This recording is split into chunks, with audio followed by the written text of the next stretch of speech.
Hello बच्चों, स्वागत है आप लोग का आपके यूट्यूब चैनल अष्टा ऑनलाइन क्लासेस में। तो काफ़ी टाइम के बाद यहाँ पर आपका जो हम वीडियो लेकर आए हुए हैं, तो आपको जो है आई होप आप लोग की तैयारी जो है वो अच्छी चल रही होगी। और इसी बीच आप लोग को जो है एग्ज़ाम बहुत ही नज़दीक अब आने वाला है, इसलिए हमने जो आपके वीडियो यहाँ पर जो है अपलोड किया है। तो इस वीडियो में हम आप लोग को जो है काफ़ी महत्वपूर्ण क्वेश्चन को लेकर आए हुए हैं, जो कि देख सकते हैं साबुन और अपमार्जक में अंतर है। इसको काफ़ी इजीली वे में हम आप लोग को आज बताएंगे, क्योंकि ये क्वेश्चन आपको काफ़ी बार एग्जाम में पूछा गया है। और ये आपका कार्बन और उसकी यौगिक जो चैप्टर है, इसी का यह जो है क्वेश्चन है। तो इसके करने के बाद यहाँ पर हम आपको जो है नेक्स्ट वीडियो में इसके ऑब्जेक्टिव क्वेश्चन कराएंगे, और काफ़ी महत्वपूर्ण ऑब्जेक्टिव क्वेश्चन है इस चैप्टर के भी, तो उसको भी आप जरूर कीजिएगा। तो सबसे पहले चलिए साबुन और अपमार्जक में यहाँ पर हम अंतर को सबसे पहले देखते हैं। तो आज की इस वीडियो में यही रहेगा। तो देखिए, सबसे पहले आपको जब भी एग्ज़ाम में क्वेश्चन आ जाए कि साबुन और अपमार्जक में अंतर लिखिए, तो आपको एक साइड साबुन लिखना है, दूसरी साइड अपमार्जक लिख कर ऐसे डैश पार देना है, जिससे कि क्या होगा, एग्जामिनर को जो है आपको कॉपी का चेक करने में भी जो है आसानी होती है। ओके, तो सबसे पहले अगर हम साबुन में यहाँ पर लिखना चाहें तो हम लिखेंगे कि यह उच्च वसा अम्लों के सोडियम लवण है। यानी कि अगर हम साबुन अगर हम क्या लिखें, सूत्र देखें तो हमारा उसमें क्या होता है, सोडियम आता है। ओके, तो यहाँ पर हम कह सकते हैं उच्च वसा अम्ल क्या होते हैं, सोडियम लवण होते हैं। और अपमार्जक जो होता है, जिससे कि हम अपमार्जक यानी कि डिटर्जेंट होता है, हम लोग डिटर्जेंट यानी कि ऐसे आमतौर पर हम सर्फ कहते हैं घरों में, तो उसका डिटर्जेंट का क्या होता है, तो यह लंबी श्रृंखला वाले सल्फोनिक अम्ल के सोडियम लवण है। यानी कि सल्फोनिक अम्ल के सोडियम लवण होते हैं और ये उच्च वसा अम्लों के सोडियम लवण होते हैं। तो ये हमारा जो है पहला अंतर हो जाएगा दोनों में। अगला है, यह कठोर जल में कठिनाई से झाग देता है और सफाई का कार्य ठीक से नहीं करता है।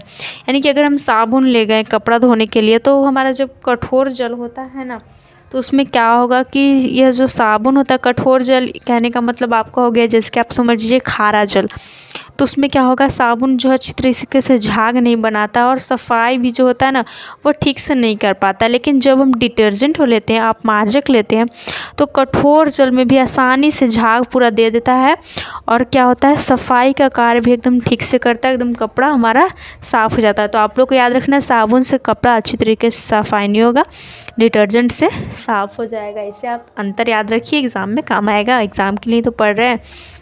नेक्स्ट है, यह जल में कम घुलनशील है। यानी कि अब यहाँ पर हम देख रहे हैं कि कठोर जल में कठिनाई से झाग देता है, तो हम कह सकते हैं कि यह जल में जो है पानी में कम घुलता है, कम घुलनशील है। लेकिन जो अपमार्जक है, यह जल में अधिक घुलनशील है। देखते होंगे आप थोड़ा सा डिटर्जेंट लेते होंगे, ऐसे घोलते होंगे तो तुरंत घुल जाता होगा, लेकिन तो ऐसे लीजिए एक साबुन और उसे जो है 5 मिनट घुमाइए राउंड राउंड साबुन में, वो क्या पूरा घुल जाता है, नहीं ना। तो यह जल में कम घुलनशील है और इस जल में अधिक घुलनशील है। आपको ये सब जो है याद रहे ना, इसलिए हम ऐसे बता रहे हैं। ओके, ताकि एग्ज़ाम में आपको लिखना है, यहाँ पर से पढ़कर चल नहीं जाना है, एग्ज़ाम में भी याद रखना है। नेक्स्ट है, इसमें आर्द्रता का गुण कम पाया जाता है। यानी कि आपने एक बात जो है गौर किया होगा कि जब हम साबुन को ऐसे ही छोड़ देते हैं, जैसे कि कोई भी नमी वाला जगह हो गया हमारा, या फिर नमी का दिन रहा, तो क्या होता है, वो ख़राब होता नहीं, जस का तस रहता है। तो हम कह सकते हैं कि जो आर्द्रता यानी कि नमी होता है, तो आर्द्रता का गुण इसमें कम पाया जाता है। यानी कि उसका जो गुण होता है ना, इसमें कम पाया जाता है, इतना इस पर प्रभाव नहीं पड़ता है। बट जो हमारा अपमार्जक होता है, डिटर्जेंट होता है, इसमें आर्द्रता का गुण अधिक पाया जाता है। यानी कि आपने देखा होगा कि जब हम जो है डिटर्जेंट पाउडर लेते हैं, उसको ऐसे खुले में कहीं पे भी ऐसे रख देते हैं, छोड़ देते हैं नमी वाले क्षेत्र में, तो वो क्या होता है, पूरा का पूरा जो एकदम से पिघला हुआ जैसा हो जाता है खुद से यहाँ पर। तो उसमें आर्द्रता का जो नमी वाला गुण होता है, वह अधिक पाया जाता है। तो आपको याद रखना है, साबुन में आर्द्रता का गुण कम पाया जाता है और इसमें अपमार्जक में, डिटर्जेंट में अधिक पाया जाता है। नेक्स्ट है कि इसमें सफाई की क्षमता कम होती है, तो ऊपर हम देख लिए। तो फिर से आप उस लॉन्ग लिखेंगे ना, तो ज़्यादा मार्क्स भी मिल जाते हैं। ओके, तो लॉन्ग थोड़ा बढ़ा कर ऐसे लिख देना है, सफाई की क्षमता कम होती है, इसमें सफाई की क्षमता अधिक होती है। वो तो हमने कठोर जल के लिए लिखा था, ऐसे नॉर्मली भी इसमें सफाई की क्षमता कम होती है और अपमार्जक में अधिक होती है। नेक्स्ट है, इसका जलीय घोल जो है क्षारीय होता है। यानी कि अगर हम साबुन का एक घोल बनाए, एक सॉल्यूशन बनाए, तो वह कैसा होता है, क्षारीय होता है, क्षारीय स्वभाव का होता है। लेकिन अगर हम अपमार्जक का, डिटर्जेंट का घोल बनाए, विलयन बनाए, तो यह कैसा होता है, उदासीन होता है, न्यूट्रल होता है। नेक्स्ट है इसका निर्माण वनस्पति तेलों या जंतु वसा से होता है, यानी कि इसका अगर हम निर्माण की बात करें साबुन का तेल वनस्पति तेल या फिर जंतु के वसा से होता है। और अपमार्जक की बात करें तो इसका निर्माण कोयले और पेट्रोलियम से प्राप्त हाइड्रोकार्बन से होता है। किससे होता है? कोयला और पेट्रोलियम से जो हमें हाइड्रोकार्बन प्राप्त होता है उससे जो इसका निर्माण होता है। तो ये हमारा हुआ साबुन और अपमार्जक में अंतर। तो आई होप आप लोग को जो है समझ में आया होगा यहाँ तक।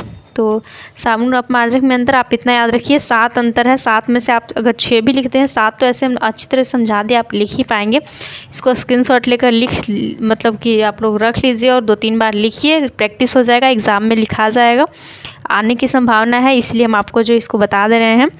और एक स्टूडेंट ने पूछा था VVI क्वेश्चन के लिए, तो आपको जो है हम जल्दी आपको VVI क्वेश्चन यहाँ पर दे देंगे और सारा जो है बता देंगे। सिर्फ आंसर के साथ अगर कहेंगे तो बहुत टाइम लगेगा, जो कि उतना टाइम अब है नहीं आपकी एग्ज़ाम में, तो उसको जो है आपको बता दिया जाएगा। फाइन, तो चलिए एंड करते हैं वीडियो को। Thanks for watching video.